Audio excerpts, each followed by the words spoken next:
கிறிஸ்துவுக்குள் மிகவும் பிரியமான தேவனுடைய பிள்ளைகளே, இன்று காலையிலே ஒரு புதிய தலைப்போடு கர்த்தருடைய செய்தியை பகிர்ந்து கொள்ளலாம் என்று நான் நினைத்தேன்.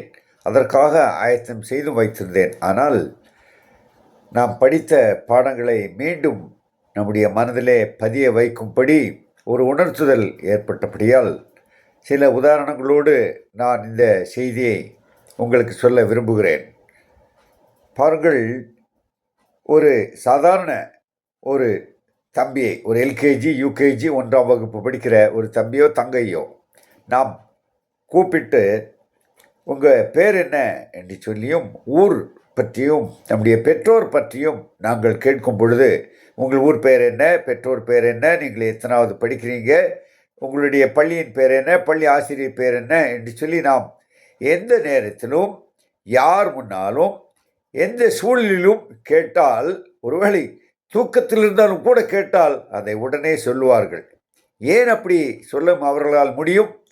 அவர்கள் இருதயத்திலே பதித்து வைத்திருக்கிறார்கள். அது இருதயத்திலே பதிந்து வைத்திருக்கிறது. அதற்காக அவர்கள் மனப்பாடம் செய்து சொல்லவில்லை, யோசித்து சொல்வதில்லை.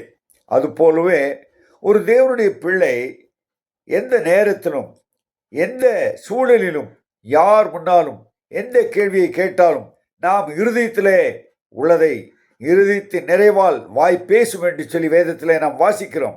நம்முடைய இருதயத்தில் இப்படிப்பட்ட ஒரு நிறைவு இருக்க வேண்டும். நான் தேவனுடைய பிள்ளை, நான் தேவனுடைய புத்திரன், நான் தேவனுடைய ஆசீர்வாதத்துக்கெல்லாம் சுதந்திரவாளியாக இருக்கிறேன்.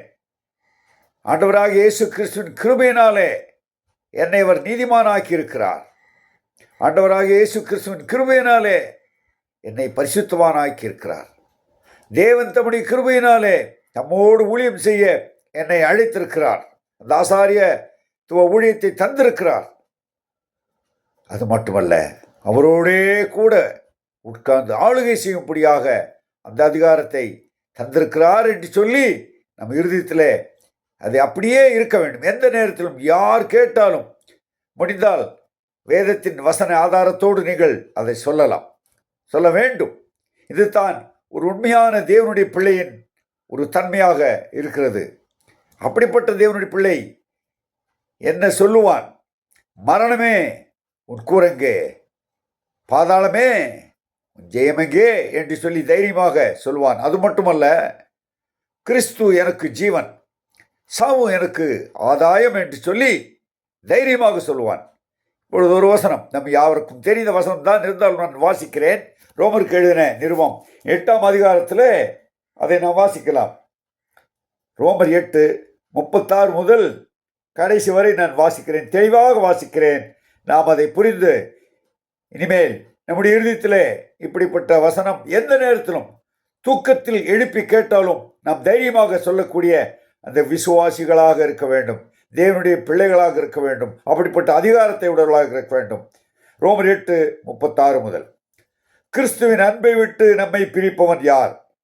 உபத்திரவமோ, வியாகுலமோ, துன்பமோ, பசியோ, நிர்வாணமோ, நாசமோசமோ, பட்டயமோ, இவை எல்லாவற்றிலேயும் நாம் நம்மில் அன்பு கூறுகிறவராலே முற்றும் ஜெயம் கொள்வர்களாய் இருக்கிறோமே.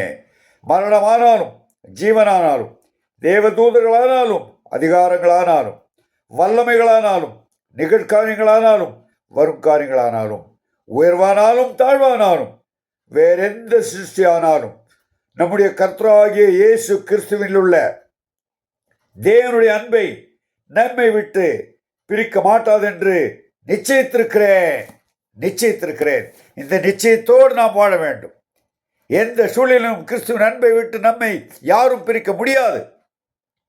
அன்பான தேவனுடைய பிள்ளைகளே, இதுதான் தேவனுடைய பிள்ளைகளின் ஒரு அதிகாரம், தேவன் தந்த அதிகாரம்.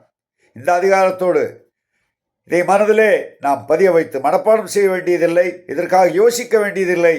ஒவ்வொரு நாளும் இதை நமது மனதிலே நாம் நிறைத்து அந்த நினைவிலே தொடர்ந்து வாழ தேவன் தாமே கிருபை செய்வராக. நாளைய தினத்திலே ஏற்கனவே நான் உங்களுக்கு சொன்னது போல ஒரு புதிய தலைப்போடு நாம் சந்திக்கலாம்.